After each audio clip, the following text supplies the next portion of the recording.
Hello friends, स्वागत है आपके यूट्यूब चैनल पूजा डागर जी की क्लास में। आज हम करने वाले हैं कुछ एसएससी और सीपीओ से related previous year exams question. तो बने रहिएगा वीडियो में अंत तक। बहुत ही छोटी सी और इम्पॉर्टेंट क्लास अपनी रहने वाली है फ्रेंड्स। ये किसी ना किसी जो है एग्ज़ाम में क्वेश्चन आने वाले हैं, आ चुके हैं, क्योंकि ये जो है हमारा हिस्ट्री टॉपिक है और हिस्ट्री के क्वेश्चन हमेशा रिपीटेड रहते हैं। आप किसी भी जॉब के लेवल की एग्ज़ाम की प्रिपरेशन कर रहे हैं, यहाँ पर आपको क्वेश्चन बहुत इंपॉर्टेंट मिलने वाले हैं जो कि एसएससी में और सीपीओ में, एसएससी सीपीओ में आ चुके हैं फ्रेंड्स। देख सकते हैं आप यहाँ पर 2004 के कुछ क्वेश्चन हैं और यहाँ पर 2000 और 1999 के भी यहाँ पर क्वेश्चंस हैं। तो हर क्वेश्चन यहाँ पर आपको मिलेंगे, हर एक जॉब के लेवल के पॉइंट ऑफ व्यू से इम्पोर्टेंट। तो बने रहिएगा, बहुत ही छोटी सी अपनी क्लास रहने वाली है। तो स्टार्ट करते हैं अपनी क्लास को। भारत सरकार द्वारा प्रयोग में आने वाला शक संवत, भारत सरकार के द्वारा जो ये शक संवत प्रयोग में आने वाला है, यह कनिष्क ने प्रारंभ किया। किसने प्रारंभ किया? कनिष्क ने यह प्रारंभ किया। और भारतीयों के लिए एक महान सिल्क मार्ग, कौन सा मार्ग? सिल्क मार्ग। भारतीयों के लिए सिल्क मार्ग जो है ये किसके द्वारा? कुषाणों, कनिष्क ने आरंभ किया। किसने? कनिष्क ने आरंभ किया फ्रेंड्स। ये है सिल्क मार्ग, कनिष्क ने आरंभ किया। नागार्जुन, अश्वघोष और वसुमित्र कनिष्क के समकालीन थे। तो तीनों नाम आप याद रखना। नाग, यहाँ पर नाग याद रखना, यहाँ पर अश्व घोड़ा याद रखना, और ये क्या थे? मित्र थे, वसुमित्र। तो तीनों के तीनों ये कनिष्क के समकालीन थे। यहाँ पर एक ऑप्शन में आपको किसी और का नाम मिल सकता है, ताकि वहाँ पर अगर पूछा जाए तो कनिष्क के समकालीन में से कौन सा इसमें से नहीं है, तो वहाँ पर आपको उसको टिक करना पड़ेगा। ये इसीलिए आपको याद रखने हैं। भारतीय रंगमंच में यवनिका पर्दा का शुभारंभ यूनानियों ने किया था। तो ये जो यवनिका है, यह भारतीय रंगमंच में यवनिका का जो शुभारंभ है वह किसने किया था? तो यवनिका का शुभारंभ यूनानियों ने किया था। यवनिका यूनानियों ने किया था। कनिष्क को द्वितीय अशोक कहा जाता है। तो कनिष्क को क्या कहा जाता है फ्रेंड्स? द्वितीय अशोक। अगर पूछ लिया जाए कनिष्क को कि द्वितीय अशोक किसे कहा जाता है, तो कनिष्क को कहा जाता है। गांधार कला कुषाण कला में विकसित हुई थी। जो गांधार कला है वह कौन सी कला में विकसित हुई थी? गांधार कला कुषाण कला में विकसित हुई थी। आगे चलते हैं। नेक्स्ट क्वेश्चन, यूनानी रोमन कला को गांधार में स्थान प्राप्त हुआ है।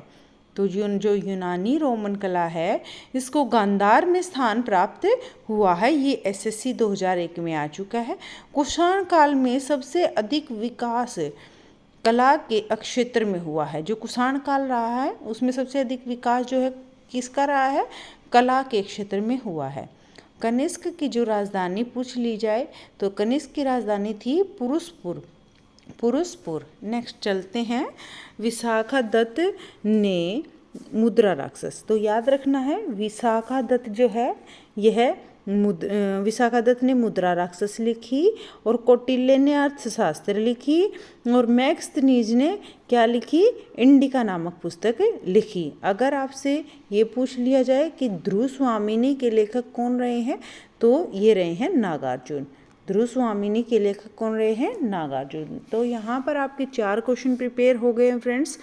तो विशाखादत्त ने मुद्रा राक्षस, कौटिल्य ने अर्थशास्त्र, और यहाँ पर मैक्सनीज ने इंडिका, और नागार्जुन ने ध्रुव स्वामिनी यह लेख लिखे हैं। ठीक है फ्रेंड्स। तो आगे क्वेश्चन पर चलने से पहले अभी तक वीडियो को आपने लाइक नहीं किया है तो प्लीज़ लाइक कर दीजिए, और प्लीज़ अगर वीडियो आपको अच्छी लगे तो शेयर भी करना ना भूलें, और सब्सक्राइब कर लीजिए अगर आप चैनल पर नए हैं। यहाँ पर आपको बहुत ही कम समय में बहुत ही इम्पोर्टेंट टॉपिक्स और बहुत ही इम्पोर्टेंट मैटर मिलने वाला है हर एक जॉब लेवल का।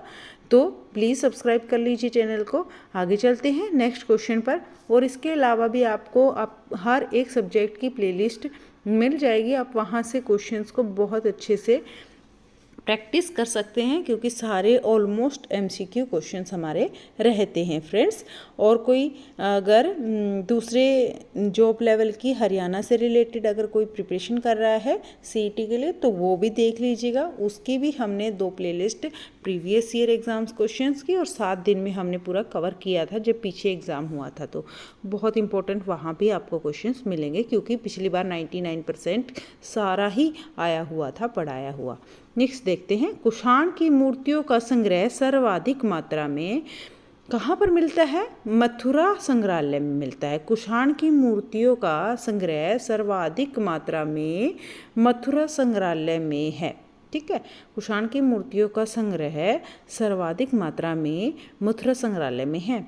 नेक्स्ट देखते हैं, ग्रेगोरियन कैलेंडर के अनुसार वर्ष के 2 महीनों जुलाई जूलियस सीजर तथा ऑगस्टस के नाम रोम के सम्राटों के नामों पर रखे गए। जो ये 2 नाम हैं कौन कौन से? ऑगस्टस, ये कोई था इंसान, इनके नाम पर अगस्त रखा गया। और जुलाई, ये जूलियस नाम का कोई इंसान था, उनके नाम पर जुलाई रखा गया। ठीक है फ्रेंड्स, ये कौन सा कैलेंडर की बात कर रहे हैं? ग्रेगोरियन कैलेंडर के अनुसार। आगे चलते हैं, नेक्स्ट क्वेश्चन। कनिष्क एक महानतम कुषाण शासक था जो बाद में बौद्ध बन गया था। जो कनिष्क था फ्रेंड्स, वो कुषाण जो शासक थे उनका एक महान शासक रहा है, और उसके बाद ये क्या बन गए थे? बौद्ध बन गए थे। प्रारंभ में वह शैव थे। क्या थे? प्रारंभ में वे शैव थे और फिर वे बौद्ध बन गए थे। शैव मतलब शिव को मानने वाले। नेक्स्ट क्वेश्चन देखते हैं, ईसा पूर्व द्वितीय शती में कागज बनाने की कला को चीनियों ने खोजा था। ईसा पूर्व द्वितीय शती में जो कागज बनाते थे उसकी जो कला थी उसको चीनियों ने खोजा था फ्रेंड्स। किसने खोजा था? चीनियों ने। पुरुषपुर का दूसरा नाम क्या था? पेशावर। पुरुषपुर का दूसरा नाम क्या था? पेशावर। ये कुषाणों की राजधानी रही है। आगे चलते हैं फ्रेंड्स, नेक्स्ट क्या है? कुषाण काल के दौरान मूर्तिकला की गांधार शैली भारत, ग्रीक, यूनानी शैली का मिश्रण है। जो कुषाण काल के दौरान जो मूर्तिकला है, मूर्तिकला की गांधार जो गांधार शैली है वह भारत, ग्रीक, यूनानी शैली का मिश्रण है। ठीक है फ्रेंड्स, ये अपने कुछ क्वेश्चन हो चुके हैं और यहाँ पर हम कुछ क्वेश्चंस और देख लेते हैं, फिर आज की क्लास को समाप्त करते हैं। तो क्या है ये क्वेश्चन फ्रेंड्स? क्योंकि कल 1-2 स्टूडेंट्स का कमेंट आया था, मैम प्लीज़ वीडियो थोड़ा सा लंबा किया करो ताकि हमें और भी क्वेश्चंस पढ़ने को मिले। तो यहाँ पर देख लेते हैं कुछ क्वेश्चन और। भारतीय और यूनानी कला के अभिलक्षणों को समन्वित करने वाली कला शैली का नाम गांधार शैली रहा है। क्या रहा है? जो भारत है और यूनानी कला है, इसके अभिलक्षणों को समन्वित करने वाली कला शैली का नाम क्या रहा है? गांधार शैली रहा है। इस भारत का राष्ट्रीय पंचांग शक काल पर आधारित है। कौन से काल पर? भारत का जो पंचांग है वह शक काल पर आधारित है। सातवाहनों ने मौर्यों के अधीन स्थानीय अधिकारों के रूप में काम किया था। ठीक है, सातवाहन थे जन, उन्होंने मौर्यों के अधीन, किसके अधीन? मौर्यों के अधीन स्थानीय अधिकारी बनके, मौर्यों के अधिकारी बनके सातवाहनों ने कार्य किया था। सातवाहन वंश का महानतम शासक कौन रहा है? उनका नाम पक्का याद कर लीजिए। सातवाहन वंश का महानतम शासक रहा है गोमती पुत्र सतकर्णी। सातवाहन शासकों ने क्या? ब्राह्मणों तथा बौद्ध भिक्षुकों को भूमि जोदान देने की जो प्रथा है वह प्रारंभ की थी। किसने? सातवाहन जो शासक थे उन्होंने जो ब्राह्मण थे तथा जो बौद्ध भिक्षु थे उनको भूमि दान करने की जो है प्रथा आरंभ की थी। उत्तर पश्चिम भारत में स्वर्ण सिक्कों का प्रचलन इंडो ग्रीक यानी हिंद यवन राजाओं ने करवाया था। किसने करवाया था? हिंद यवन राजाओं ने करवाया था। उत्तर पश्चिम भारत में सोने के जो सिक्के हैं उनका प्रचलन करवाया था इंडो ग्रीक ने करवाया था। नेक्स्ट, भारत में सर्वप्रथम स्वर्ण मुद्राओं का पूर्ण रूप से नियमित जो है प्रचलन करने का जो श्रेय जाता है वह कुषाण शासकों को जाता है। सोने की जो मुद्राएं हैं वो कुषाण शासकों के द्वारा चलाई गई थी। तक्षशिला के प्रसिद्ध होने का जो कारण है वह गांधार कला था।